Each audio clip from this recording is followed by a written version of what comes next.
नमस्कार दोस्तों, डेट है आज की 31 जुलाई 2020 और स्वागत है आपका एडिटोरियल डिस्कशन में। आज 3 आर्टिकल्स इंपॉर्टेंट हैं। दो तो देखो नेशनल एजुकेशन पॉलिसी 2020 से संबंधित है। नेशनल एजुकेशन पॉलिसी 2020 की स्पेशल डिस्कशन हमने कल की थी, आज भी करेंगे, तो इन 2 आर्टिकल्स को डिस्कस करने की आवश्यकता नहीं है। इनमें जो भी इंफॉर्मेशन है वो ऑलरेडी हम काफ़ी ज़्यादा डिटेल से डिस्कस कर चुके हैं या फिर डिस्कस करने वाले हैं। इसके अलावा देखो कल 2 आर्टिकल्स हमारे छूट गए थे एजुकेशन पॉलिसी पर स्पेशल डिस्कशन करने के कारण, तो उनमें से एक आर्टिकल को हम आज डिस्कस करेंगे और आज के न्यूज़पेपर में एक ये जो बड़ा सारा आर्टिकल है ये भी इम्पोर्टेंट है, इसे भी हम डिस्कस करेंगे। तो इन दोनों आर्टिकल्स को हम शुरुआत में डिस्कस करेंगे और लास्ट में जो हमारी नेशनल एजुकेशन पॉलिसी 2020 की डिस्कशन कल हमने स्टार्ट की थी उसे हम कंटिन्यू करेंगे। समझ गए? 3 चीज़ें आज हमने डिस्कस करनी है। एक ये आर्टिकल, दूसरा कल जो छूट गया था डिजिटल वर्ल्ड वाला आर्टिकल, और तीसरे नंबर पे नेशनल एजुकेशन पॉलिसी 2020 को हम कंप्लीट करने की दिशा में आगे बढ़ेंगे। चलिए डिस्कशन स्टार्ट करते हैं। फर्स्ट इंपॉर्टेंट आर्टिकल राजस्थान में इमर्ज हुए कॉन्स्टिट्यूशनल क्राइसिस के बारे में है। आप जीएस पेपर 2 के इस टॉपिक से आर्टिकल को रिलेट कर सकते हो। इस आर्टिकल में देखो 2 एस्पेक्ट्स पर फोकस किया गया है। पहला एंटी डिफेक्शन लॉ और दूसरा गवर्नर के द्वारा हाउस को समन करना। एक एक करके इन दोनों एस्पेक्ट्स की हम बात करेंगे।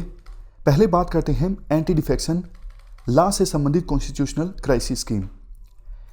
देखो 2018 के अंत में राजस्थान में असेंबली इलेक्शंस कंडक्ट हुए थे और इस प्रकार की तस्वीर इमर्ज होकर आई थी।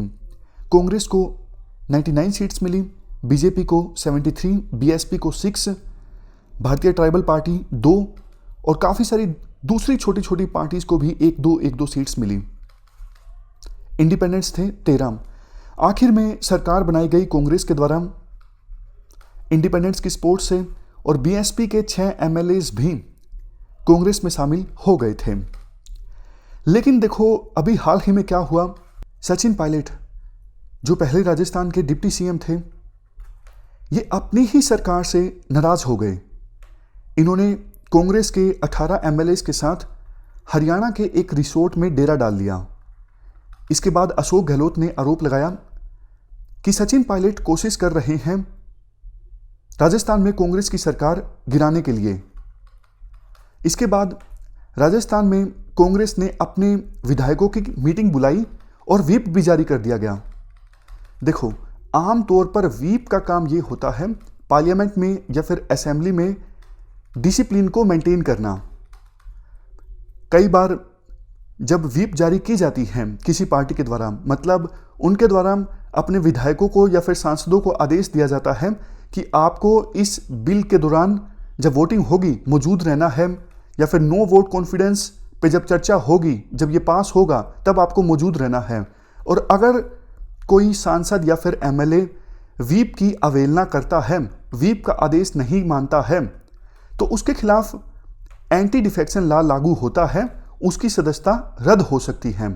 तो कांग्रेस ने क्या किया, अपने विधायकों की मीटिंग बुलाई थी और व्हिप जारी कर दिया, मतलब आदेश दे दिया सचिन पायलट के कैंप के विधायकों को कि आपको इस मीटिंग में पार्टिसिपेट करना ही है। अगर आप नहीं करोगे तो फिर आप पे एंटी डिफेक्शन लॉ लागू हो सकता है। लेकिन एक डिबेट स्टार्ट हो गई कि विधायकों की मीटिंग के लिए क्या व्हिप जारी किया जा सकता है या नहीं किया जा सकता है। यह डिबेट देखो चल ही रही थी। इसी बीच अशोक गहलोत कैंप के एक एमएलए ने स्पीकर के पास पिटीशन डाल दी कि सचिन पायलट कैंप के जो ये 18 एमएलएज हैं, इन्होंने कांग्रेस लेजिस्लेचर्स की पार्टी जो मीटिंग ऑर्गेनाइज हुई थी उसमें हिस्सा नहीं लिया, तो ये एक ग्राउंड बनता है डिस्क्वालिफिकेशन का। ऐसी पिटीशन फाइल कर दी गई अशोक गहलोत के कैंप के एक एमएलए के द्वारा स्पीकर के पास। तो इसके बाद स्पीकर ने नोटिस जारी कर दिया सचिन पायलट कैंप के 18 एमएलएज को, और सचिन पायलट कैंप के जो एमएलएज थे वो हाईकोर्ट में पहुंच गए। उन्होंने बोला कि स्पीकर का जो ये नोटिस है ये गलत है। मतलब देखो मामला बिल्कुल सिंपल था कि स्पीकर के द्वारा नोटिस जारी करना सही है या गलत है, और क्या इस स्टेज पर राजस्थान हाईकोर्ट के द्वारा इंटरवेंशन किया जा सकता है या फिर नहीं किया जा सकता है। कायदे से होना यह चाहिए था कि राजस्थान हाईकोर्ट इस पिटीशन को शुरुआत में ही डिसमिस कर देती, लेकिन ऐसा नहीं हुआ। अब ये इशू बहुत ज़्यादा कॉम्प्लेक्स हो चुका है। Rajasthan high court anti defection law के पैराग्राफ 2 में जो ग्राउंड्स बताए गए हैं एंटी डिफेक्शन से संबंधित, डिस्क्वालिफिकेशन से संबंधित, उन पर भी सुनवाई कर रही है। ऐसा नहीं होना चाहिए, क्योंकि देखो बहुत सारे इश्यूज हैं। अब आप ध्यान से सुनिएगा। सबसे पहला तो इशू यही है, सुप्रीम कोर्ट की बड़ी बड़ी बेंचों ने डिस्क्वालिफिकेशन से संबंधित मामलों को ऑलरेडी सेटल डाउन किया हुआ है। तो फिर एक हाईकोर्ट का क्या औचित्य बनता है कि जो मामले सुप्रीम कोर्ट की बड़ी बड़ी बेंचेस के द्वारा ऑलरेडी सेटल डाउन किए जा चुके हैं उन पर फिर से सुनवाई करना हाईकोर्ट का कोई औचित्य बनता ही नहीं है। दूसरा, रूल्स क्या कहते हैं? क्या स्पीकर के द्वारा नोटिस जारी किया जा सकता है? देखो, रूल्स बनाए गए थे शुरुआत में लोकसभा के द्वारा 1985 में, बाद में ऑलमोस्ट सभी स्टेट लेजिस्लेचर्स ने उन रूल्स को अपना लिया। लोकसभा रूल्स का रूल नंबर 6 ये कहता है, किसी भी एमएलए के द्वारा स्पीकर के पास दूसरे एमएलए के अगेंस्ट डिस्क्वालिफिकेशन से संबंधित पिटीशन फाइल की जा सकती है। जैसे अशोक गहलोत कैंप के एक एमएलए ने सचिन पायलट कैंप के 18 एमएलए के खिलाफ पिटीशन फाइल कर दी डिस्क्वालिफिकेशन से संबंधित स्पीकर के पास। लेकिन देखो, जो एमएलए पिटीशन फाइल कर रहा है वो सेटिस्फाई होना चाहिए कि इनफ रीजनेबल ग्राउंड्स हैं डिस्क्वालिफिकेशन के लिए जिनके अगेंस्ट वो पिटीशन फाइल कर रहा है। समझ गए? मतलब जो भी एमएलए पिटीशन फाइल कर रहा है ना, वो अपने आप में संतुष्ट होना चाहिए कि ये ग्राउंड्स हैं जिसके आधार पर एमएलए को डिस्क्वालीफाई किया जा सकता है। तो जब ये पिटीशन स्पीकर के पास जाती है ना, तो स्पीकर सिर्फ शुरुआत में इतना देखते हैं कि पिटीशन फाइल करने वाले एमएलए ने अपने आप को सेटिस्फाई किया है या फिर नहीं किया है, मतलब इनफ रीजनेबल ग्राउंड्स दिए हैं या फिर नहीं दिए हैं। सिर्फ इतना देखना होता है। स्पीकर इस स्टेज पे ये नहीं डिसाइड करता कि ग्राउंड्स सही हैं या गलत हैं, सिर्फ ये देखता है ग्राउंड्स दिए गए हैं या नहीं दिए गए हैं। उसके बाद स्पीकर सीधा सीधा वो नोटिस भेज देते हैं उस एमएलए को जिसके खिलाफ पिटीशन फाइल की गई है। इसी केस में स्पीकर के द्वारा ऐसा ही किया गया। उनके पास किसी एमएलए ने पिटीशन फाइल की थी, उन्होंने देखा कि जिस एमएलए ने पिटीशन फाइल की है उसने अपने आप को सेटिस्फाई किया है, तो सीधा सीधा उस पिटीशन को भेज दिया गया स्पीकर के द्वारा सचिन पायलट कैंप के एमएलए को जिनके खिलाफ पिटीशन फाइल की गई थी। यहां तक देखो, स्पीकर ने अपना कोई जजमेंट नहीं दिया है। स्पीकर ने सीधा सीधा नोटिस भेज दिया सचिन पायलट के कैंप के एमएलए को। तो कायदे से देखो, इस स्टेज पर राजस्थान हाईकोर्ट का इंटरवेंशन नहीं बनता था। एक फेमस जजमेंट है कियोतो होलोहान का, आप यहां पर देखिए 1992 का ये जजमेंट है सुप्रीम कोर्ट का, कियोतो होलोहान वर्सेस जैकिलू। इस केस में देखो, सुप्रीम कोर्ट ने ये कहा था जुडिशरी जो है, हाईकोर्ट या फिर सुप्रीम कोर्ट, इंटरवेंशन कर सकती है डिस्क्वालिफिकेशन से संबंधित केस में अगर एमएलए के डिस्क्वालिफिकेशन पर तलवार लटक रही हो, मतलब इमीडिएट थ्रेट हो कि स्पीकर अब डिसीजन लेने वाले हैं एमएलए को डिस्क्वालीफाई करने का, तो उससे पहले सुप्रीम कोर्ट के द्वारा या फिर हाई कोर्ट के द्वारा इंटरवेंशन किया जा सकता है। बट राइटर कहते हैं फिलहाल देखो कोई इमीडिएट थ्रेट नहीं थी, फिलहाल हाई कोर्ट का इंटरवेंशन नहीं बनता था। इमीडिएट थ्रेट तो तब होती ना जब स्पीकर सुनवाई स्टार्ट करते। अभी तो स्पीकर ने सुनवाई ही नहीं स्टार्ट की है। स्पीकर ने सीधा सीधा नोटिस भेजा है उस एमएलए का जिसने डिस्क्वालिफिकेशन संबंधित पिटीशन फाइल की है, उन एमएलए को जिनके खिलाफ पिटीशन फाइल की गई है। तो ये पहला एस्पेक्ट हमने डिस्कस किया, एंटी डिफेक्शन लॉ से संबंधित किस प्रकार से जो कॉन्स्टिट्यूशनल क्राइसिस हैं वो इमर्ज होके आए हैं। इसके बाद बात करते हैं दूसरे एस्पेक्ट की, जो कि है गवर्नर के द्वारा हाउस को समन करने से संबंधित है। देखो, अशोक गहलोत जो कि राजस्थान के मुख्यमंत्री हैं, इनको क्या लगा, चलो मान लिया अभी तक सचिन पायलट के कैंप के जो एमएलएज हैं उन्होंने कोई ऐसा काम नहीं किया है जिससे उनकी सदस्यता रद्द होती हो, लेकिन उन्होंने विधानसभा का सत्र बुलाने की सोची। देखो, विधानसभा के सत्र में कोई बिल पास होगा या फिर नो वोट कॉन्फिडेंस आएगा, तब तो राजस्थान असेंबली में कांग्रेस के व्हीप के द्वारा व्हीप जारी किया जाएगा और सचिन पायलट के जो एमएलएज हैं उनको सरकार के पक्ष में वोट देना ही होगा। अगर नहीं देंगे तो ये तो एक ग्राउंड है डिस्क्वालिफिकेशन का। तो राजस्थान के मुख्यमंत्री चाह रहे थे कि जल्द से जल्द विधानसभा का सत्र बुलाया जाए और सचिन पायलट के कैंप के एमएलएज की जो सदस्यता है उसे रद्द करवाया जाए। इसके लिए राजस्थान के मुख्यमंत्री ने राजस्थान के गवर्नर को बोला, आप विधानसभा का सत्र बुला लीजिए। देखो, ये गवर्नर की कॉन्स्टिट्यूशनल ड्यूटी होती है हाउस को समन करना। तो जब राजस्थान के मुख्यमंत्री के द्वारा रिक्वेस्ट की गई गवर्नर से, तो उन्होंने कहा कायदे से कैबिनेट के द्वारा ये फैसला लेना होता है। कैबिनेट की जब रिकमेंडेशन आती है तो गवर्नर के द्वारा हाउस को समन किया जाता है। बट अभी तक मेरे पास कैबिनेट की कोई रिकमेंडेशन नहीं आई है। दूसरा, सामान्यता हाउस के स्टार्ट होने से पहले और गवर्नर के द्वारा समन करने के बाद दोनों के बीच 21 दिनों का गैप होता है। मतलब आज गवर्नर हाउस को समन करते हैं तो फिर 21 दिनों के बाद हाउस स्टार्ट हो सकता है। और गवर्नर ने यह भी कहा राजस्थान के सीएम को, आपका एजेंडा क्या है? मतलब आप हाउस को फिलहाल बुला रहे हो, हाउस में क्या चलने वाला है? ये 3-4 क्वेश्चंस राजस्थान के गवर्नर ने राजस्थान के सीएम से पूछे। बट देखो, इसके जवाब में आज आर्टिकल में ये कहा जाता है, देखो नॉर्मल कंडीशंस में क्या होता है, कैबिनेट जो है वो रेकमेंड करती है गवर्नर को कि आप हाउस को समन कर दीजिए। उसी दिन या फिर अगले दिन गवर्नर के द्वारा हाउस को समन कर दिया जाता है। गवर्नर का तो कोई औचित्य बनता ही नहीं ये पूछने का कि आपका एजेंडा क्या है। गवर्नर का काम होता है सीधा सीधा हाउस को समन करना। ये हमारे संविधान का आर्टिकल 174 है। गवर्नर असेंबली को समन करते हैं और इसमें गवर्नर का कोई डिस्क्रिशन नहीं होता कि मेरी मर्जी है, मैं चाहूँ हाउस को समन कर सकता हूँ या फिर नहीं कर सकता हूँ। गवर्नर एक्ट करते हैं सिर्फ और सिर्फ काउंसिल ऑफ मिनिस्टर्स की एड एंड एडवाइस से। देखो, कैबिनेट फॉर्म ऑफ जो गवर्नमेंट है, आपको भी पता है इसमें क्या होता है।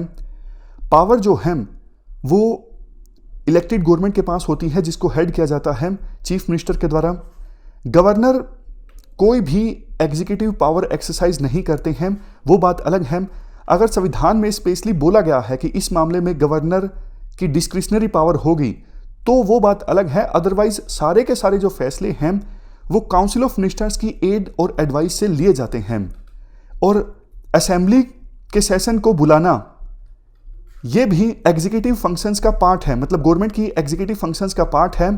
और कैबिनेट की एडवाइस से गवर्नर को असेंबली के सेशन को बुलाना होता है। इसमें गवर्नर की मर्जी नहीं चलती है। ये बात सुप्रीम कोर्ट ने बार बार बोली भी है। फॉर एग्जाम्पल 2016 के Nabam Rebia and Bamang Felix versus deputy speaker 2016 के केस में सुप्रीम कोर्ट ने कहा था, देखो जब तक चीफ मिनिस्टर के पास असेंबली में मेजोरिटी है तो गवर्नर के पास कोई डिस्क्रिशनल पावर नहीं होती है। कैबिनेट के द्वारा जो भी फैसला लिया जाता है उसको मानना होगा गवर्नर के द्वारा हाउस की कमेंसमेंट से संबंधित। समझ गए? मतलब कैबिनेट जब बोलेगी तब गवर्नर को हाउस को समन करना होगा। इस मामले में गवर्नर की कोई डिस्क्रिशनरी पावर नहीं होती है। गवर्नर का काम होता है सिर्फ कैबिनेट की रिकमेंडेशन के अनुसार समन ऑर्डर को साइन करना। और इसके बाद हाउस में क्या कुछ होगा इस मामले में भी गवर्नर का कोई रोल नहीं होता है। स्पीकर डिसाइड करता है हाउस के अंदर क्या होगा क्या नहीं होगा। सारा कंट्रोल और सुपरविजन का काम जो है हाउस के अंदर वो स्पीकर का होता है। इवन देखो, Shamsher Singh versus state of Punjab 1974 case में सुप्रीम कोर्ट ने कहा था गवर्नर के पास देखो कोई अधिकार है ही नहीं काउंसिल ऑफ मिनिस्टर्स की एडवाइस को मना करना। अगर ये पोजीशन आती है तो ये रिस्पॉन्सिबल गवर्नमेंट के अगेंस्ट है। गवर्नर और चीफ मिनिस्टर को मिलके ऐसी सिचुएशन को सोल्व करने की कोशिश करनी चाहिए ताकि इंस्टीट्यूशंस की जो इंटीग्रिटी है उसे बचाया जा सके। बट अभी राजस्थान के गवर्नर ने जो कुछ किया वो संविधान की वैल्यूज के अगेंस्ट था। और बात जो कही जा रही है कि 21 दिनों का समय होता है, वैसे देखो लोकसभा की जो रूल्स कमेटी है, इस कमेटी ने 1969 में रिकमेंड किया था कि गैप होना चाहिए सही में, जब हाउस को समन किया जाता है गवर्नर के द्वारा या फिर सेंटर की बात करें तो प्रेसिडेंट के द्वारा, तो समन करने के बाद 21 दिनों के बाद सेशन स्टार्ट होना चाहिए। बट देखो पहले क्या होता था, बहुत सारा समय लगता था क्वेश्चन से संबंधित इंफॉर्मेशन को इकट्ठा करने में, और ब्यूरोक्रेटिक डिले भी होता है। पार्लियामेंट ने देखो अब इस पीरियड को घटा के 15 दिन कर दिया है। कई स्टेट लेजिस्लेचर्स अभी भी 21 डे पीरियड का गैप रखते हैं, गवर्नर जब हाउस को समन करते हैं और हाउस जब स्टार्ट होता है इसके बीच। बट देखो ये रूल इनफ्लेक्सिबल नहीं है, सामान्यतः इस रूल को फॉलो किया जाता है।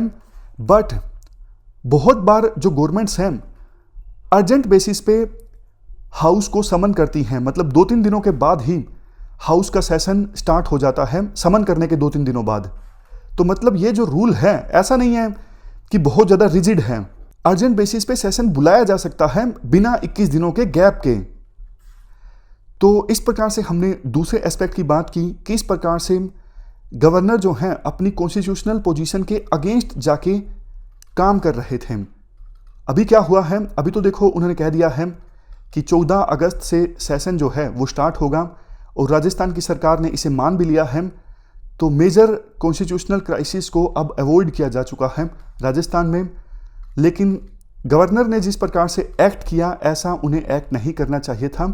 इससे हमारे जो इंस्टीट्यूशंस हैं उनकी रेपुटेशन खराब होती है, और ये हमारे संविधान की वैल्यूज़ के अगेंस्ट है। तो इस प्रकार से हमने ये पूरा डिटेल से आर्टिकल डिस्कस किया। चलते हैं आगे। नेक्स्ट आर्टिकल डिजिटल वर्ल्ड से संबंधित है। आप जीएस पेपर 2 के इस टॉपिक से आर्टिकल को रिलेट कर सकते हो। क्या कंटेस्ट है? कुछ दिनों पहले की ये बात है, सरकार ने चाइना की 59 एप्लीकेशंस को बैन कर दिया, हमारे देश की नेशनल सिक्योरिटी, सॉवरेनिटी और प्राइवेसी को प्रोटेक्ट करने के लिए। देखो स्ट्रेटेजिक ऑब्जेक्टिव्स के हिसाब से भी ये डिसीजन जरूरी हो सकता है, बट सरकार ने इस डिसीजन को लेने से पहले पब्लिकली असेस नहीं किया। इससे खास करके जो नॉन अर्बन एरियाज में लोग रहते हैं उनकी राइट टू फ्री स्पीच पर क्या असर पड़ेगा, एम्प्लॉयमेंट अपॉर्चुनिटीज़ किस प्रकार से प्रभावित होगी। और अब इसके बाद यूएसए भी इसी प्रकार का डिसीजन लेने का सोच रहा है। यूएसए भी टिकटॉक समेत कुछ दूसरी चाइनीज़ एप्लीकेशंस को बैन करने के बारे में सोच रहा है। और वैसे देखो पिछले कुछ दिनों में हुवेई, चाइना की जो टेलीकॉम कंपनी है, ZTE, ये भी चाइना की टेलीकॉम कंपनी है।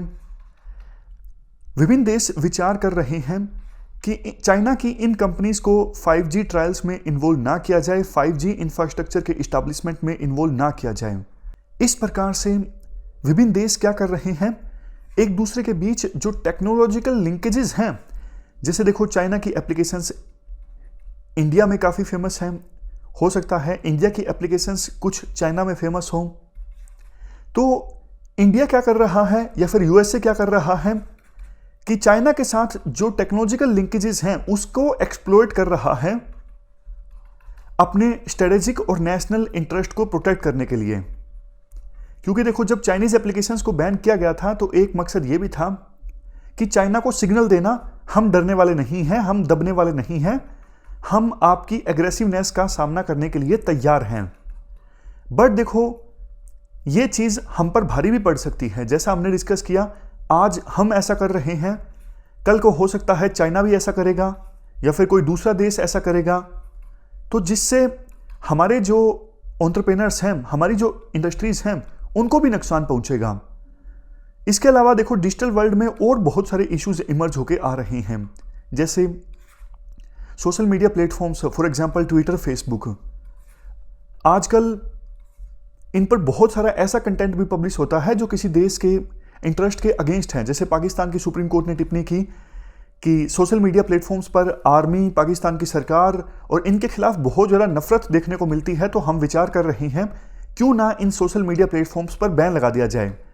हमारे देश में भी आप देख लीजिए, सोशल मीडिया प्लेटफॉर्म्स पर बहुत सारी ऐसी पोस्ट होती हैं जो विभिन्न धर्मों के लोगों को आपस में लड़ाती हैं, कास्ट के नाम पर या फिर किसी दूसरी आइडेंटिटी के नाम पे सोसाइटी में पोलराइजेशन क्रिएट करती हैं, या फिर वो पोस्ट जो हमारी नेशनल सिक्योरिटी को कॉम्प्रोमाइज़ करती हैं, जैसे कश्मीर से संबंधित पोस्ट या फिर नॉर्थ ईस्ट से संबंधित कुछ ऐसी पोस्ट जो सेपरेटिस्ट टेंडेंसीज को हवा देती हैं।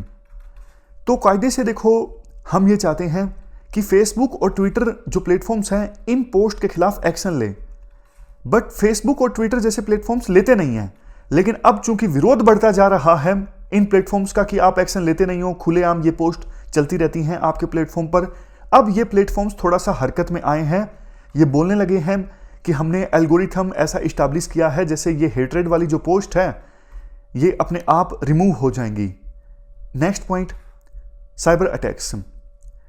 स्टेट एक्टर्स और नॉन स्टेट एक्टर्स की तरफ से जो साइबर अटैक हैं वो लगातार बढ़ रहे हैं।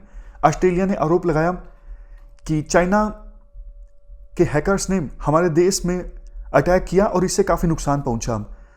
और रशिया की तो आप बात ही मत कीजिए। रशिया एक ऐसा देश है जो ऑफिशियली भी और अनऑफिशियली भी हैकर्स को प्रमोट करता है दूसरे देशों में इंटरफेयर करने के लिए। हाल ही में यूएसए यूके ने आरोप लगाया कि रशिया के जो हैकर्स हैं वो कोरोना वैक्सीन से संबंधित डेटा को चुराने की कोशिश कर रहे हैं। नेक्स्ट, काफी बार देखो डेटा फ्लो पर भी कंफ्लिक्ट हो जाता है विभिन्न देशों के बीच। जैसे यूएसए की कंपनीज इंडिया में काम करती हैं, डेटा इकट्ठा करती हैं, डेटा लेके जाती हैं यूएसए में, वहां पे सर्वर्स में स्टोर होता है। लेकिन इंडिया का ये कहना है आप ये डेटा मत लेके जाइए, यहीं पर स्टोर करके रखिए। तो ऐसी ऐसी चीजों पर भी कंफ्लिक्ट पैदा हो जाता है।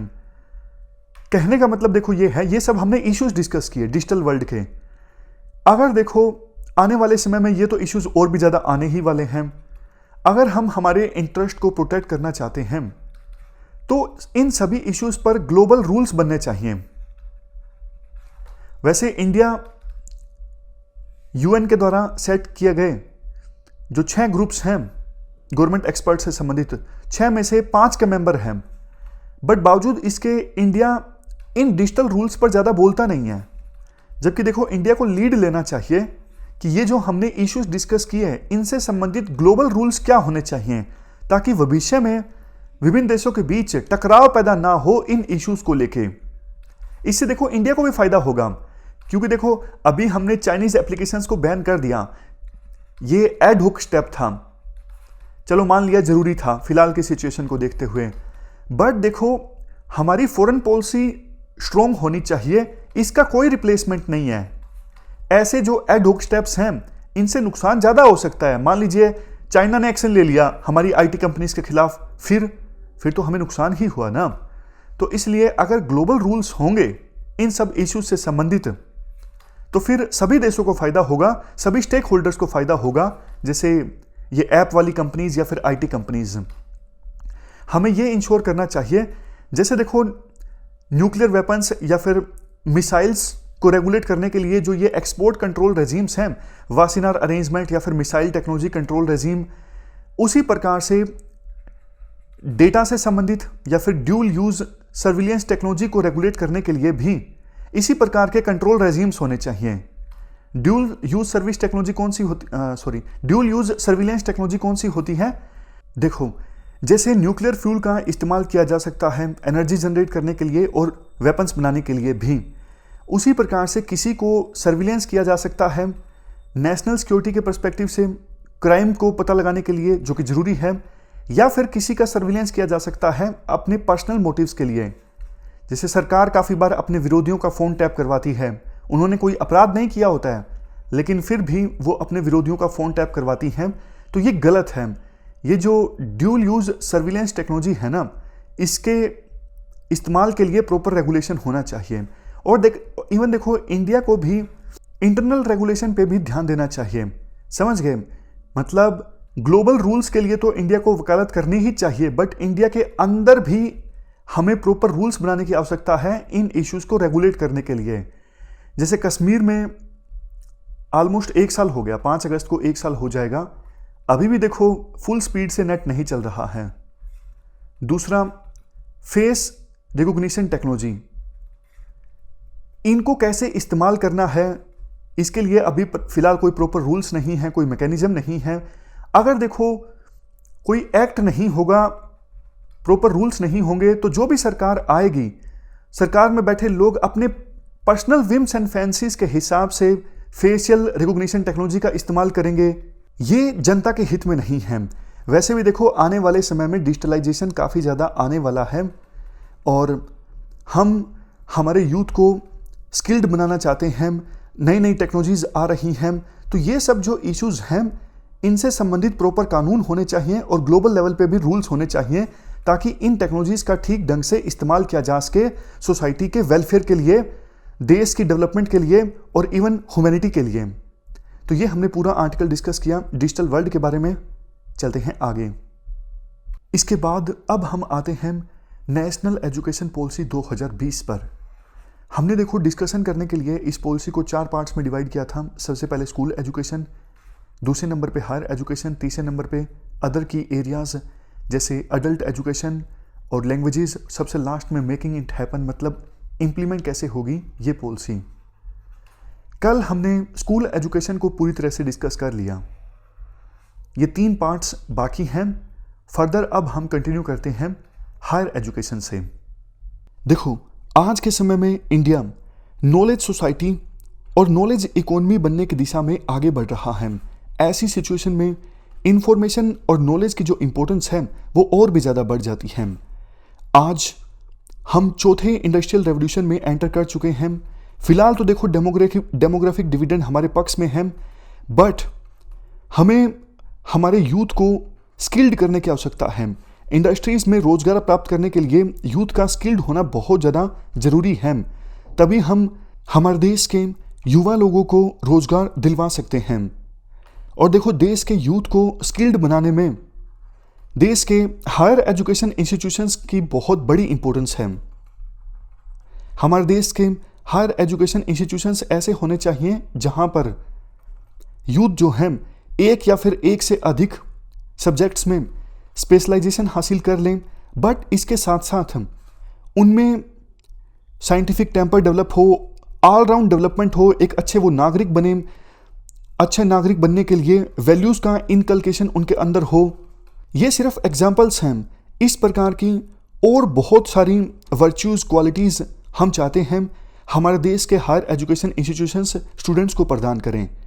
बट देखो, फिलहाल की सिचुएशन में हमारे देश में हायर एजुकेशन में काफ़ी सारे इश्यूज़ हैं। सबसे पहला इशू तो ये है, हायर एजुकेशन का जो इकोसिस्टम है बहुत ज़्यादा फ्रेगमेंटेड है। अभी हमारे देश में 50,000 से ज़्यादा हायर एजुकेशन के इंस्टीट्यूशंस हैं, लेकिन देखो ज़्यादातर इंस्टीट्यूशंस तो ऐसे हैं जहाँ पर सिर्फ डिग्री प्रोवाइड की जाती है, नाम की डिग्री, मतलब कोशिश भी नहीं की जाती एजुकेशन प्रोवाइड करने की।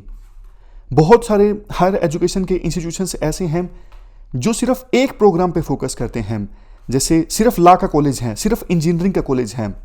अब आपके मन में आया होगा इससे नुकसान क्या है। नुकसान देखो ये है, जो ये रिजिड सेपरेशन है डिसिप्लिन्स का, सिर्फ ये पॉलिटिकल साइंस का कॉलेज है या फिर ये सोशियोलॉजी का कोर्स है, ये जो रिजिड सेपरेशन होता है ना वेरियस डिसिप्लिन्स के बीच में, इससे स्टूडेंट्स को ज़्यादा नुकसान होता है। आज के समय में हमें मल्टी डिसिप्लिनरी अप्रोच अपनाने की आवश्यकता है ताकि स्टूडेंट जब कोई टॉपिक समझे तो उसको अलग अलग डिसिप्लिन्स के पर्सपेक्टिव से समझे। मतलब इसमें फिजिक्स का क्या पर्सपेक्टिव है, हिस्टोरिकल डायमेंशन क्या है। अगर देखो इस प्रकार से बच्चा टॉपिक्स को सीखता है तो वो ज़्यादा बेहतर ढंग से सीख पाता है, ज़्यादा बेहतर ढंग से उस नॉलेज की यूटिलाइजेशन अचीव कर पाता है। उसके बाद दूसरा चैलेंज है पुअर लर्निंग आउटकम। देखो आपको भी पता है इतने सारे इंजीनियरिंग कॉलेजेस हमारे देश में हैं, लेकिन बहुत सारे इंजीनियरिंग कॉलेजेस ऐसे हैं जिनसे बच्चा जब पास आउट होकर निकलता है तो कहीं जॉब नहीं लग पाती, क्योंकि उस इंजीनियरिंग कॉलेज ने कुछ सिखाया ही नहीं, एक्सपेरिमेंट तो हुए ही नहीं, लैब में बच्चा गया ही नहीं, या फिर गया तो नाम मात्र के वहाँ पे इक्विपमेंट्स थे और बिल्कुल टाइम पास हुआ। ये सिर्फ इंजीनियरिंग का एग्जाम्पल है। मतलब दूसरे कॉलेजेस में भी, ह्यूमैनिटीज़ में भी जो डिस्कशन होना चाहिए, डेलिब्रेशन होना चाहिए, आइडियाज़ का आदान प्रदान होना चाहिए, ऐसा कुछ नहीं हुआ। सिर्फ लास्ट में पेपर के दिनों में कुछ चीज़ें याद की और डिग्री मिल गई। लर्निंग आउटकम बहुत ज़्यादा ज़रूरी है अगर हमें ये इंश्योर करना है कि पास आउट होने वाले स्टूडेंट में एम्प्लॉयबिलिटी हो, मतलब एम्प्लॉयमेंट हासिल करने की क्षमता हो, और वो देश का एक बेहतर सिटीजन बन सके। तो कम से कम बच्चा जब सीखेगा डिग्री में तभी तो वो बेहतर सिटीजन बनेगा, तभी तो वो रोजगार हासिल कर सकेगा ना अपने टैलेंट के हिसाब से। तीसरे नंबर पे हमने डिस्कस कर ही लिया, वेरियस डिसिप्लिन्स के बीच रिजिड सेपरेशन ये नहीं होना चाहिए, मल्टी डिसिप्लिनरी अप्रोच हमें अपनाने की आवश्यकता है। नेक्स्ट है lack of access to higher education.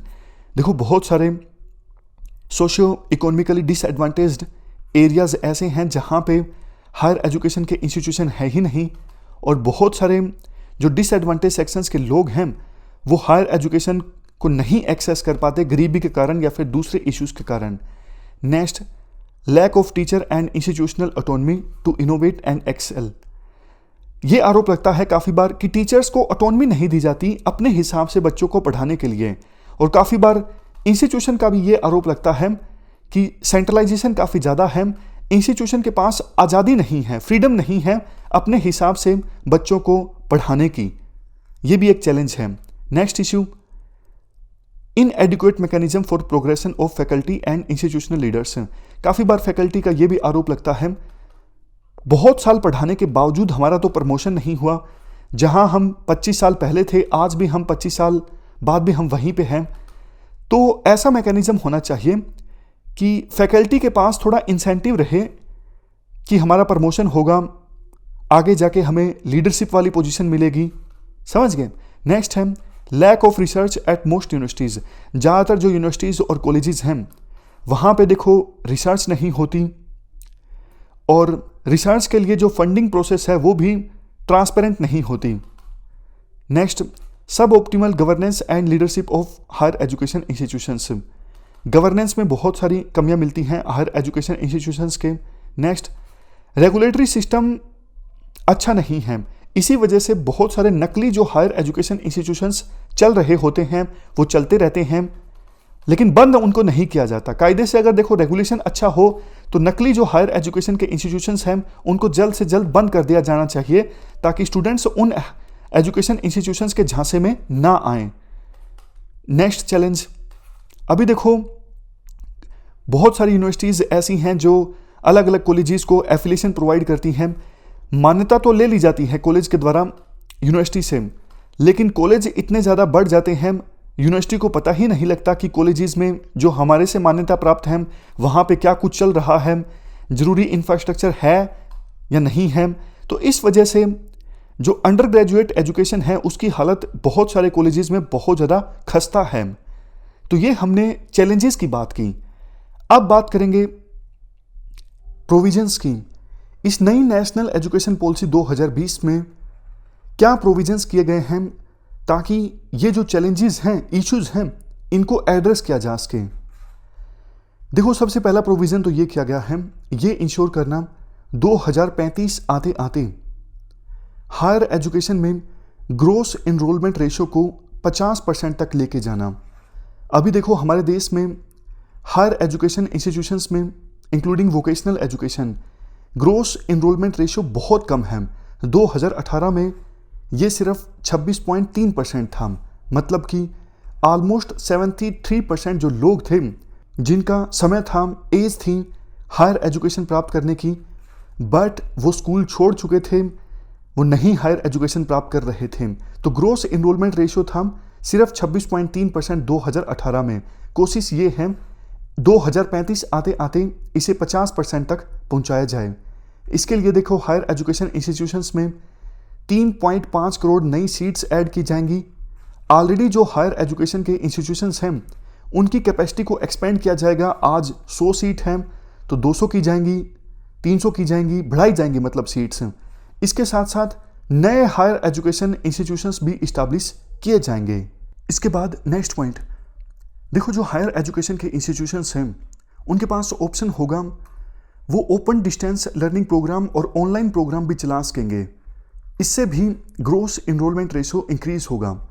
But देखो ये तभी पॉसिबल होगा जब जो हायर एजुकेशन इंस्टीट्यूशंस ये प्रोग्राम चलाना चाहते हैं उनको मान्यता प्राप्त होगी ये कोर्सेज चलाने के लिए, और मान्यता तब मिलेगी जब higher education institutions proper standards, proper framework को फॉलो करेंगे ओपन डिस्टेंस लर्निंग प्रोग्राम और ऑनलाइन प्रोग्राम चलाने के लिए। उसके बाद उन्हें मान्यता मिलेगी और अप्रूवल मिलेगा ऐसा करने के लिए। अब इसके बाद देखो, पहला तो प्रोविजन हमने डिस्कस किया ग्रोस एनरोलमेंट रेशो से संबंधित। दूसरा प्रोविजन है हायर एजुकेशन में इंस्टीट्यूशनल रिस्ट्रक्चरिंग एंड कंसोलिडेशन। याद कीजिए, इश्यूज में यानी चैलेंजेस में एक चैलेंज हमने ये डिस्कस किया था। अभी देखो, हायर एजुकेशन इंस्टीट्यूशंस जो हैं हमारे देश में, वो मल्टी डिसिप्लिनरी अप्रोच के साथ नहीं चल रहे हैं। कई तो stand alone higher education institutions हैं, सिर्फ एक ही प्रोग्राम चला रहे हैं और टोटल स्टूडेंट्स की संख्या भी 100 से कम है। तो नेशनल एजुकेशन पॉलिसी 2020 ये एम करती है हमारे देश में जितने भी हायर एजुकेशन इंस्टीट्यूशंस हैं इनको ट्रांसफॉर्म कर दिया जाए। ट्रांसफॉर्म कर दिया जाए किस में? मल्टी डिसिप्लिनरी यूनिवर्सिटीज़ में। मल्टी डिसिप्लिनरी यूनिवर्सिटीज़ वो यूनिवर्सिटीज़ होती हैं जहां पर बहुत सारे प्रोग्राम्स चलते हैं अलग अलग डिसिप्लिन में, जैसे इंजीनियरिंग भी, ह्यूमैनिटीज़ भी, मेडिकल भी, मतलब अलग अलग डोमेन्स के प्रोग्राम चलते हैं एक ही यूनिवर्सिटी में, एक ही जगह पर। और यूनिवर्सिटीज़ के अलग अलग डोमेन्स के जो स्टूडेंट्स हैं वो आपस में बैठते हैं, एक दूसरे से सीखते हैं। समझ गए? मैं फिर से बोलता हूँ, नेशनल एजुकेशन पॉलिसी 2020 ये एम करती है हमारे देश में जो हायर एजुकेशन इंस्टीट्यूशंस हैं उनको ट्रांसफॉर्म कर दिया जाए मल्टी डिसिप्लिनरी यूनिवर्सिटीज़ में, कॉलेजेस में, या फिर हायर एजुकेशन इंस्टीट्यूशंस के क्लस्टर्स में। और इस प्रकार से ट्रांसफॉर्म किया जाए कि हर एक मल्टी डिसिप्लिनरी यूनिवर्सिटी में, कॉलेज में या फिर हायर एजुकेशन इंस्टीट्यूशन के क्लस्टर में 3000 या फिर इससे अधिक स्टूडेंट्स हों। अब आपके मन में आया होगा इससे क्या फ़ायदा होगा? देखो, जितने ज़्यादा स्टूडेंट्स होंगे उतना ही बेहतर इंफ्रास्ट्रक्चर होगा, उतना ही बेहतर ढंग से यूनिवर्सिटी, कॉलेज या फिर क्लस्टर एजुकेशन प्रोवाइड कर सकेगा। पुराने समय में हमारे देश में ऐसा होता था। आप तक्षशिला यूनिवर्सिटी का एग्जाम्पल लीजिए, नालंदा यूनिवर्सिटी का एग्जाम्पल लीजिए। उस समय इन यूनिवर्सिटीज़ में हजारों स्टूडेंट्स एक साथ पढ़ते थे, मतलब इंडिया से भी वो स्टूडेंट्स होते थे और कुछ तो फॉरेन कंट्रीज से होते थे। और इन्वायरमेंट वहाँ पे मल्टी डिसिप्लिनरी था। ऐसा नहीं कि ये यूनिवर्सिटीज़ एक ही डोमेन पर फोकस करती हों। जैसे देखो, हमारे देश में आईआईटी सिर्फ इंजीनियरिंग पे फोकस करते हैं, आईएम का फोकस सिर्फ मैनेजमेंट पे है, जेएनयू का फोकस सिर्फ ह्यूमैनिटीज़ पे है। तो ये मल्टी डिसिप्लिनरी यूनिवर्सिटीज़ नहीं हैं। आज के समय में जो यूएस की यूनिवर्सिटीज़ देख लीजिए, Ivy League universities, Stanford University, MIT University, ये मल्टी डिसिप्लिनरी यूनिवर्सिटीज़ हैं और मल्टी डिसिप्लिनरी होने की वजह से इनको काफ़ी ज़्यादा फायदा भी हुआ है। अब देखो, इसी प्रोविज़न में नेक्स्ट पॉइंट ये है, over the period of time हमारे देश में जितने भी हायर एजुकेशन के इंस्टीट्यूशंस हैं या फिर जो आने वाले हैं, वो अपने आप को 3 में से एक कैटेगरी में रखेंगे। मैं आपको फिर से बोलता हूँ सिंपल भाषा में। मान लीजिए हमारे देश में ये 4 हायर एजुकेशन इंस्टीट्यूशंस हैं, A, B, C, D, ये सब हायर एजुकेशन प्रोवाइड करते हैं।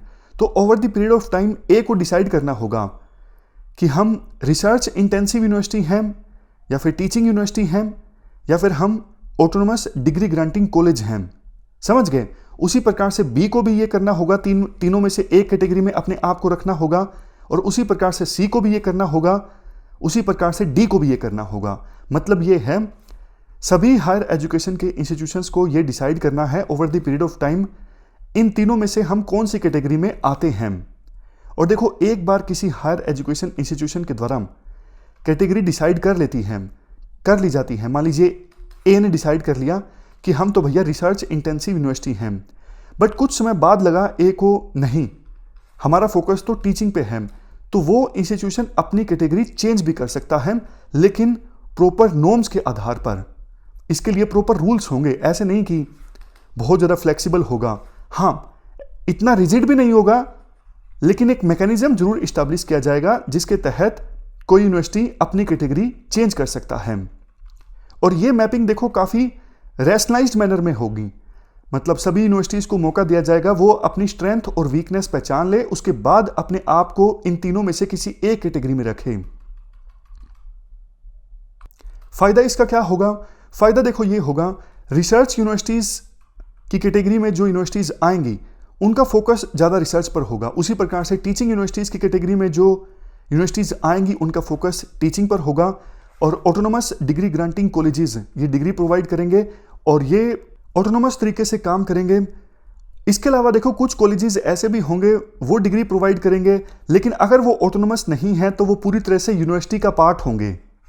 समझ गए? तो एफिलिएशन सिस्टम में जो बहुत सारी कमियां थी वो भी दूर होंगी इस प्रकार के सिस्टम से, क्योंकि देखो डिग्री ग्रांटिंग कॉलेजेस अगर ऑटोनोमस रूप से काम करेंगे तो यूनिवर्सिटी से एफिलिएशन लेने की आवश्यकता ही नहीं होगी। इसके बाद हायर एजुकेशन में नेक्स्ट प्रोविजन है होलिस्टिक मल्टीडिसिप्लिनरी एजुकेशन। देखो पिछला जो प्रोविजन हमने डिस्कस किया था वो हायर एजुकेशन इंस्टीट्यूशंस के ट्रांसफॉर्मेशन पर था, और ये प्रोविजन फोकस करता है मल्टीडिसिप्लिनरी एजुकेशन पर। देखो बाना भट्ट का नाम आपने सुना होगा। बाना भट्ट के द्वारा बुक लिखी गई थी कादम्बरी। कादम्बरी बुक में बाना भट्ट कहते हैं कि असली एजुकेशन वो है जो 64 आर्ट्स को प्रोवाइड करे एक साथ। मतलब एजुकेशन में अगर 64 यानी 64 आर्ट्स को कंबाइन किया जाता है और स्टूडेंट उन आर्ट्स को सीखते हैं तो वो असली एजुकेशन है। अब देखो इन 64 आर्ट्स में सब कुछ आ जाएगा, डांस से लेके, साइंस से लेके, मैथ से लेके, वैल्यू से लेके, मतलब जितना कुछ आप सोच सकते हो ऑलमोस्ट हर एक वो चीज़ आ जाएगी इन 64 आर्ट्स में। समझ गए? तो इसलिए एजुकेशन का मल्टीडिसिप्लिनरी होना बहुत ज़्यादा ज़रूरी है। अगर देखो अंडर ग्रेजुएट एजुकेशन में कोई पर्सन ग्रेजुएशन कर रहा है और इस दौरान अगर ह्यूमैनिटीज़ को इंटीग्रेट किया जाता है स्टेम के साथ, स्टेम मतलब साइंस, टेक्नोलॉजी, इंजीनियरिंग, मैथमेटिक्स, अगर ह्यूमैनिटीज़ को स्टेम के साथ इंटीग्रेट किया जाता है तो इससे बहुत ही ज़्यादा पॉजिटिव लर्निंग आउटकम निकल के आती है स्टूडेंट में। ये सब फायदे होते हैं। क्रिएटिविटी और इनोवेशन इंक्रीज होती है बच्चे में, क्रिटिकल थिंकिंग और high order thinking capacity develop होती है, प्रॉब्लम सॉल्विंग कैपेबिलिटी आती है, team work, communication skill, more in depth learning, और सबसे लास्ट में सोशल एंड मोरल अवेयरनेस। ये सब चीज़ें बच्चे में डेवलप होती हैं अगर हम ह्यूमैनिटीज़ को इंटीग्रेट करते हैं अंडर ग्रेजुएट एजुकेशन में स्टेम के साथ, मतलब साइंस, टेक्नोलॉजी, इंजीनियरिंग, मैथमेटिक्स के साथ। तो इसी मल्टीडिसिप्लिनरी एजुकेशन को प्रोवाइड करने के लिए ये व्यवस्था की गई है नई एजुकेशन पॉलिसी 2020 में कि अंडर ग्रेजुएट एजुकेशन में मल्टीपल एग्जिट ऑप्शंस होंगे। क्या मतलब है इस चीज़ का? ये देखो काफ़ी इंटरेस्टिंग है। मान लीजिए किसी ने अंडर ग्रेजुएट ग्रेजुएशन में एडमिशन लिया, मतलब ग्रेजुएशन करने के लिए एडमिशन लिया किसी कोर्स में, किसी प्रोग्राम में 1 साल अगर बच्चा बिताता है तो उसको सिंपल सर्टिफिकेट मिल जाएगा कि आपने 1 साल इस प्रोग्राम में बिताया है। अगर 2 साल बिताया है उस प्रोग्राम में तो एडवांस डिप्लोमा मिल जाएगा, बच्चा एग्जिट कर सकता है। समझ गए? मल्टीपल एग्जिट और एंट्री ऑप्शंस हैं। 1 साल बिताने के बाद भी बच्चा एग्जिट कर सकता है, बोल सकता है कि मुझे आगे नहीं पढ़ना, मैंने 1 साल अंडर ग्रेजुएट एजुकेशन प्राप्त की है तो सिर्फ आप 1 साल का सर्टिफिकेट दे दीजिए। 2 साल अगर स्टूडेंट ने बिताए हैं तो भी वो क्विट कर सकता है, वो बोल सकता है 2 साल मैंने बिता दिए, आप मुझे एडवांस डिप्लोमा दे दीजिए। 3 साल अगर बच्चा बिताता है अंडर ग्रेजुएशन कोर्स में तो उसे बैचलर डिग्री प्रोवाइड की जाएगी, और 4 साल बिताता है तो उसे bachelor degree with research provide की जाएगी। समझ गए? तो मतलब मल्टीपल एग्जिट ऑप्शंस होंगे। वो 4 साल में कभी भी एग्जिट कर सकता है, 1 साल के बाद, 2 साल के बाद, 3 साल के बाद या 4 साल के बाद, उसी हिसाब से स्टूडेंट को सर्टिफिकेट मिलेगा।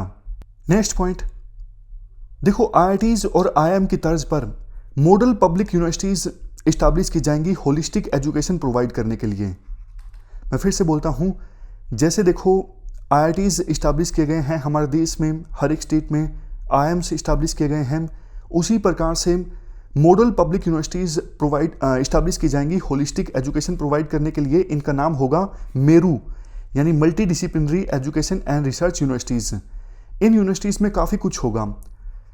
स्टार्टअप्स के लिए इंक्यूबेशन सेंटर होंगे, रिसर्च होगी, मतलब बहुत कुछ होगा इन यूनिवर्सिटीज़ में। जैसे देखो यूएसए में आईवी लीग यूनिवर्सिटीज़ हैं, उसी प्रकार से ये यूनिवर्सिटीज़ इस्टेब्लिश होंगी और ये मॉडल का काम करेंगी। हमारे देश में होलिस्टिक एजुकेशन के मामले में ये स्टैंडर्ड्स सेट करेंगी। स्टेट्स डिसाइड कर सकेंगे इन यूनिवर्सिटीज़ में कौन सी लैंग्वेज का इस्तेमाल होगा। मेनली देखो एनकरेज किया जाएगा स्टेट्स को कि वो इंडियन लैंग्वेजेस में और मदर टंग लैंग्वेजेस में ज़्यादा एकेडमिक प्रोग्राम्स को कंडक्ट करें। समझ गए? मतलब मीडियम ऑफ इंस्ट्रक्शन क्या होगा, स्टेट के पास फ्लेक्सिबिलिटी होगी ये डिसाइड करने की। इसके बाद हायर एजुकेशन में नेक्स्ट प्रोविज़न इंटरनेशनलाइजेशन से संबंधित है। देखो, आपको पता है एंशिएंट इरा में भारत का जो स्टेटस है वो विश्व गुरु के रूप में हुआ करता था। बहुत अच्छी अच्छी यूनिवर्सिटीज़ थी हमारे देश में, for example Nalanda university, Takshashila university, और दूर दराज के क्षेत्रों से लोग हमारे देश में आते थे एजुकेशन प्राप्त करने के लिए। तो नेशनल एजुकेशन पॉलिसी 2020 ये एम करती है कि इंडिया का जो स्टेटस था विश्व गुरु का, उसे फिर से रिस्टोर किया जाए और इंडिया को ग्लोबल स्टडी डेस्टिनेशन के रूप में प्रमोट किया जाए। होगा क्या, हमारी देखो जो अच्छी अच्छी यूनिवर्सिटीज़ हैं उनको अलाउ किया जाएगा कि आप दूसरे देशों में जाके कैंपस खोलिए, और वर्ल्ड की जो टॉप 100 यूनिवर्सिटीज़ हैं उन्हें भी इजाज़त दी जाएगी कि आप भी इंडिया में आके अपना कैंपस खोल सकते हो। और जो फॉरेन यूनिवर्सिटीज़ इंडिया में कैंपस इस्टेब्लिश करेंगी उनको देखो ऑटोनॉमी दी जाएगी। हमारे देश में दूसरी जो ऑटोनोमस इंस्टीट्यूशंस हैं उनके तर्ज पे फॉरेन यूनिवर्सिटीज़ को हमारे देश में ऑटोनॉमी दी जाएगी कि वो अपने हिसाब से कोर्सेज फॉर्मुलेट कर सकते हैं, फीस डिसाइड कर सकते हैं। तो उनके लिए इंसेंटिव होगा, वो इंडिया में आना चाहेंगी। इसके लिए अलग से एक कानून भी बनाया जाएगा। इवन देखो, हमारे स्टूडेंट्स और फॉरेन स्टूडेंट्स के बीच रिसर्च कोलैबोरेशन और स्टूडेंट एक्सचेंज को प्रमोट किया जाएगा। इंटरनेशनलाइजेशन में सबसे लास्ट पॉइंट, देखो अगर किसी स्टूडेंट ने फॉरेन यूनिवर्सिटी में कुछ क्रेडिट प्राप्त किए हैं किसी डिग्री को परस्यू करने के दौरान, लेकिन वो स्टूडेंट उस डिग्री को बीच में छोड़ देता है और इंडिया में आ जाता है, तो इंडिया में डिग्री प्रोवाइड करते वक्त तो उन क्रेडिट्स को भी कंसीडर किया जाएगा, उन क्रेडिट्स को काउंट किया जाएगा। ये हमने बात की इंटरनेशनलाइजेशन की। इसके बाद हायर एजुकेशन में next provision optimal learning environment and support for students से संबंधित है। इस प्रोविजन में कहा जाता है इंस्टीट्यूशंस को और फैकल्टी को ऑटोनॉमी दी जाएगी कि वो अपने हिसाब से करिकुलम में, टीचिंग मेथड्स में या फिर प्रैक्टिसेस में और बच्चों के असेसमेंट में इनोवेशन ला सकते हैं। लेकिन फैकल्टीज और इंस्टीट्यूशंस इन सब चीज़ों में इनोवेशन ला सकते हैं एक broad framework of higher education qualification के अंतर्गत। अगर देखो ज़्यादा ही इनोवेशन ले आए इंस्टीट्यूशंस या फिर फैकल्टी, तो फिर कंसिस्टेंसी नहीं रहेगी ना। एक इंस्टीट्यूट कुछ कर रहा होगा, दूसरा इंस्टीट्यूट बिल्कुल अलग डायरेक्शन में कुछ कर रहा होगा, तो सभी हायर एजुकेशन इंस्टीट्यूशंस के बीच एक कंसिस्टेंसी होना जरूरी है। और उस ब्रॉड फ्रेमवर्क के अंतर्गत थोड़ी बहुत इनोवेशन फैकल्टी और इंस्टीट्यूशंस ला सकते हैं। नेक्स्ट, हर एक इंस्टीट्यूशन की जिम्मेदारी होगी स्टूडेंट्स की होलिस्टिक डेवलपमेंट, और इसके लिए स्ट्रॉन्ग इंटरनल सिस्टम भी विभिन्न इंस्टीट्यूशंस के द्वारा क्रिएट किया जाएगा ताकि बच्चों की एक्टिविटीज़ को सपोर्ट किया जा सके, ना सिर्फ एकेडमिक डोमेन में बल्कि सोशल डोमेन्स में भी। मैं आपको एग्जांपल की सहायता से बताता हूं। आपने देखा होगा काफ़ी सारे कॉलेजेस में क्लब चलते हैं। डिबेट वाला क्लब है, पोइट्री वाला क्लब है, मैथमेटिक्स वाला क्लब है, साइंस का क्लब है। विभिन्न कॉलेजेस में इस प्रकार के क्लब चलते हैं जिसमें स्टूडेंट्स मेंबर होते हैं। देखो, वैसे ये क्लब्स एकेडमिक करिकुलम का पार्ट नहीं होते, लेकिन कॉलेज क्या करेगा, अब से इन ग्रुप्स को, इन क्लब्स को प्रमोट करेगा। और अगर देखो स्टूडेंट्स की तरफ से इनफ डिमांड आती है और ट्रेंड फैकल्टी तैयार है, तो इन एक्टिविटीज को करिकुलम का पार्ट बनाया जा सकता है। समझ गए? मैं फिर से बोलता हूं आसान भाषा में। देखो, कॉलेजेस में डिबेट्स, इन्वायरमेंट, फाइनेंशियल लिटरेसी, इन सब से संबंधित क्लब काम करते हैं जो वैसे करिकुलम का पार्ट नहीं होते, लेकिन स्टूडेंट्स मिलकर बनाते हैं। लेकिन अगर इनफ डिमांड आती है स्टूडेंट्स की तरफ से और ट्रेंड फैकल्टी भी है, तो इन एक्टिविटीज़ को करिकुलम का पार्ट बनाया जा सकता है। मतलब बच्चों का असेसमेंट भी हो सकता है इनके बेस पर। और वैसे इंस्टीट्यूशंस पूरी ट्राई करेंगे इन एक्टिविटीज़ को सपोर्ट किया जाए। उसके बाद सभी जो असेसमेंट सिस्टम है वो डिसाइड किए जाएंगे हायर एजुकेशन इंस्टीट्यूशन के द्वारा, इंक्लूडिंग वो असेसमेंट सिस्टम जिसके आधार पर फाइनली सर्टिफिकेशन मिलता है, डिग्री मिलती है। Next, choice based credit system को रिवाइज किया जाएगा ताकि विभिन्न इंस्टीट्यूशंस इनोवेशन ला सकें अपने हिसाब से, और बच्चों के पास यानी स्टूडेंट्स के पास भी फ्लेक्सिबिलिटी हो कि कौन सा वो सब्जेक्ट्स लेना चाहते हैं जिसके आधार पर वो चाहते हैं हमारी असेसमेंट हो, और कौन सा वो सब्जेक्ट छोड़ना चाहते हैं। नेक्स्ट, अभी देखो साल के अंत में जो पेपर होते हैं ये सिस्टम सही नहीं है। नई एजुकेशन पॉलिसी में कहा गया है स्टूडेंट्स का कंटिन्यूअस इवैल्यूएशन होना चाहिए और कॉम्प्रिहेंसिव इवैल्यूएशन होना चाहिए समय समय पर। लास्ट में जब एग्जाम होते हैं तो स्टेक्स बच्चे के काफ़ी ज़्यादा हाई हो जाते हैं, प्रेशर आ जाता है, एंजाइटी आ जाती है, नर्वसनेस आ जाता है, और बच्चे अगर परफॉर्म नहीं कर पाते तो बहुत सारे स्टूडेंट्स डिप्रेशन का शिकार हो जाते हैं। लेकिन कंटिन्यूअस बेसिस पे अगर एग्ज़ाम होंगे तो ठीक रहेगा। नेक्स्ट, देखो काफ़ी सारे सोशियो इकोनॉमिक डिसएडवांटेज बैकग्राउंड के जो लोग होते हैं उन्हें एडमिशन तो मिल जाता है, लेकिन कॉलेज में एंटर करने के बाद भी उन्हें बहुत सारी समस्याओं का सामना करना पड़ता है। तो इसके लिए स्पोर्ट्स सेंटर इस्टेब्लिश किए जाएंगे, उन स्पोर्ट्स सेंटर को स्पोर्ट प्रोवाइड की जाएगी, इंस्टीट्यूशन के द्वारा पैसा भी प्रोवाइड किया जाएगा, और ये स्पोर्ट्स सेंटर्स मदद करेंगे सोशियो इकोनॉमिकली डिसएडवांटेज बैकग्राउंड के स्टूडेंट्स की, उनकी काउंसलिंग करेंगे या फिर किसी और प्रकार की मदद चाहिए तो वो मदद प्रोवाइड करेंगे। इसके अलावा सभी स्टूडेंट्स के लिए professional academic and career counselling available होगी, ताकि सभी स्टूडेंट्स की इमोशनल और फिजिकल जो वेलबींग है उसे इंश्योर किया जा सके।